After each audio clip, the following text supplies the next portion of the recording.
तो मान लीजिए कोई बिना किसी रेसिपी के ना एक केक बना रहा है। अच्छा, बिना रेसिपी के? हाँ, और क्योंकि उस इंसान की दिली तमन्ना है कि वो दुनिया का सबसे बेहतरीन सबसे स्वादिष्ट केक बने, तो वो उसमें दुनिया भर की सारी मीठी और शानदार चीजें डाल देता है। मतलब जो कुछ भी मीठा हाथ में आया सब डाल दिया? बिल्कुल।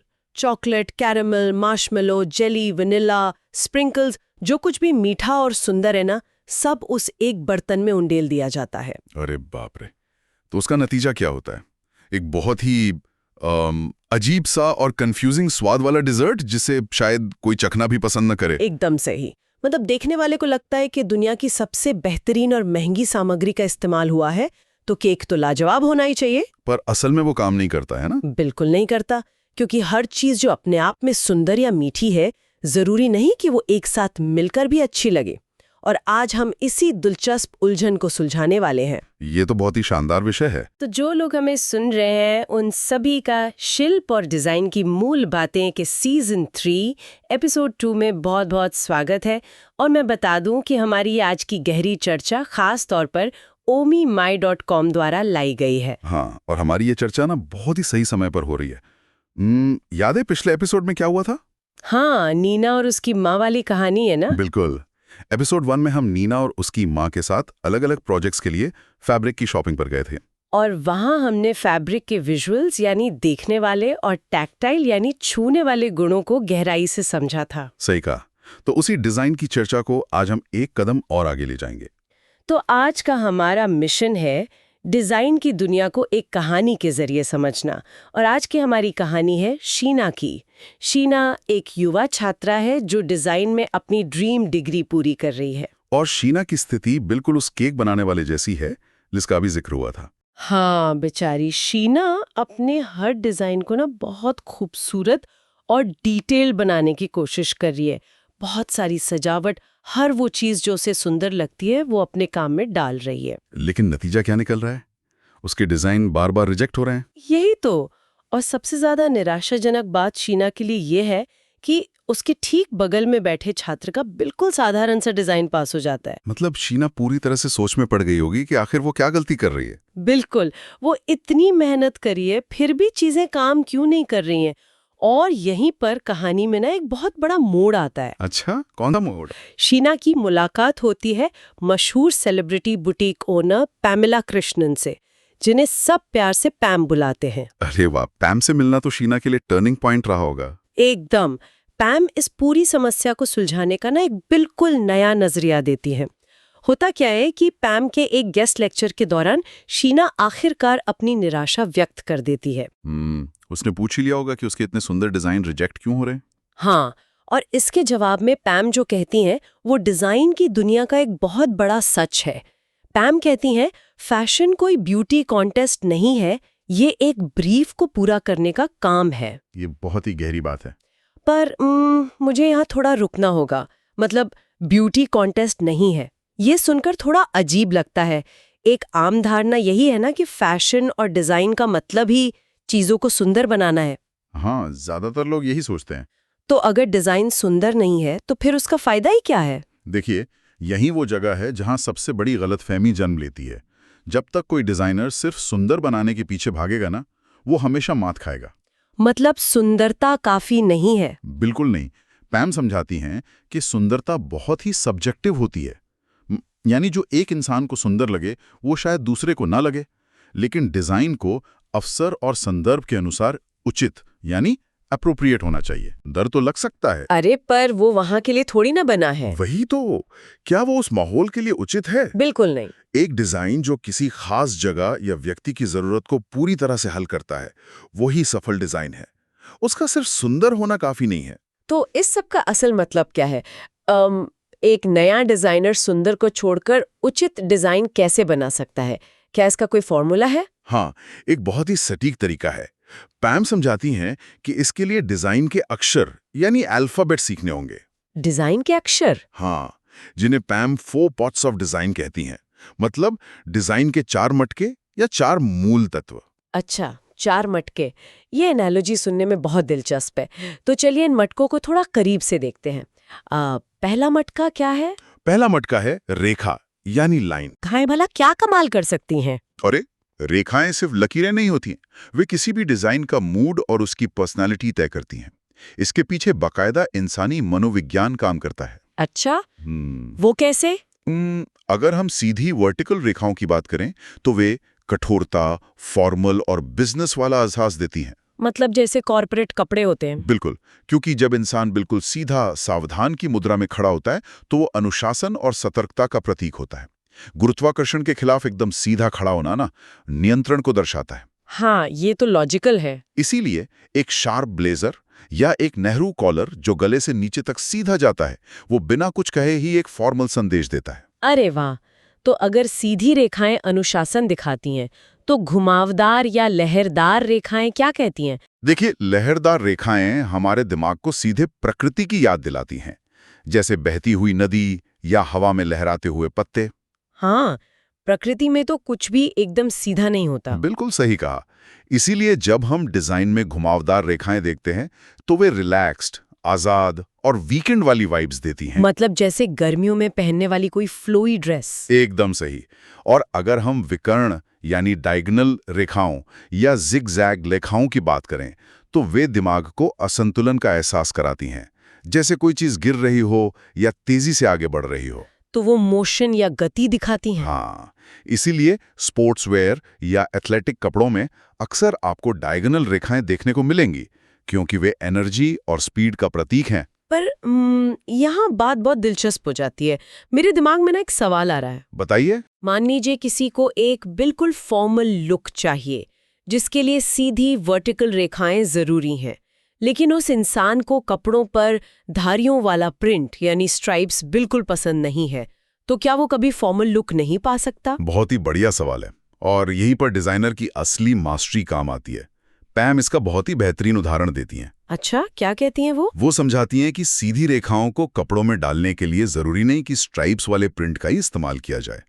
सीधी रेखाओं को एक स्क्वायर नेकलाइन, सीधे कॉलर या पैंट्स की एकदम सीधी क्रीज के जरिए भी डाला जा सकता है। अरे वाह, मतलब प्रिंट की जरूरत ही नहीं है। बिल्कुल, रेखा वहां मौजूद होगी, अपना काम कर रही होगी, लेकिन चिल्ला चिल्ला कर नहीं, बहुत ही खामोशी से अपना असर दिखा रही होगी। ये डिजाइन की गुत्थियां सुलझाने में वाकई बड़ा मजा आता है।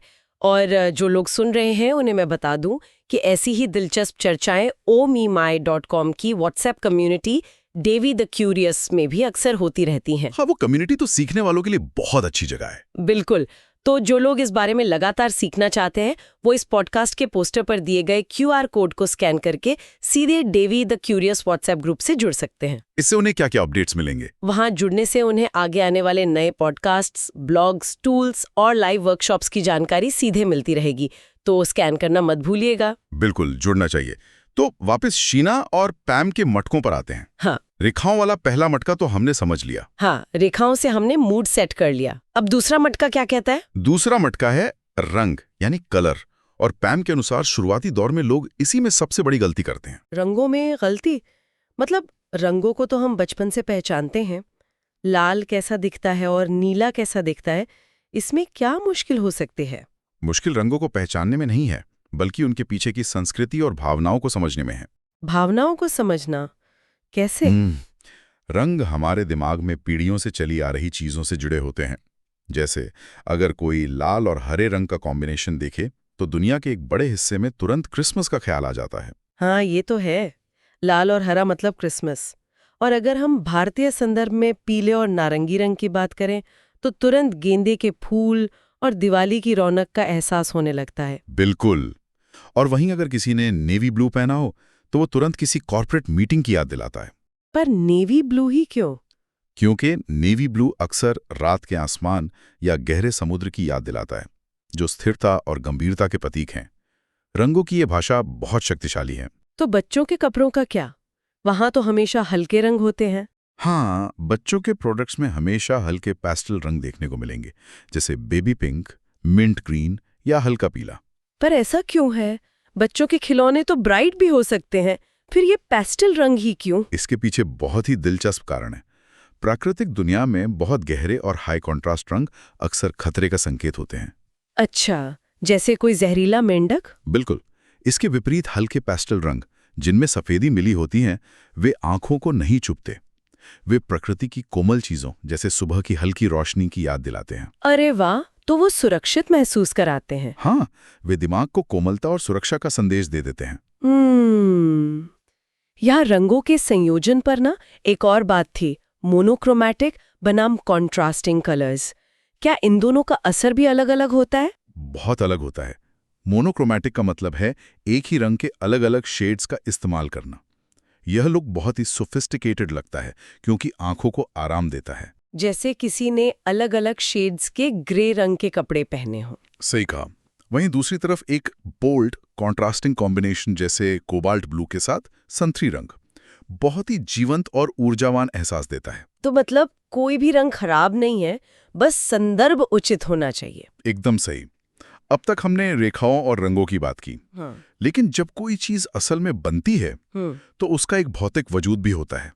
मतलब वो छूने में कैसी लगेगी। हाँ, और यहीं से हम अपने तीसरे मटके की ओर बढ़ते हैं, जो है बनावट या टेक्सचर। पैम इसे ऐसे समझाती हैं कि अगर रेखा मूड है और रंग भावना, तो बनावट अनुभव है। अनुभव, इसे जरा एक विजुअल तरीके से समझते हैं। हाँ, बताइए। मान लीजिए एक रेशमी यानी सिल्क का दुपट्टा है जिस पर शीशे का काम किया गया है। उसे देखते ही शादी या जश्न का एहसास होता है ना।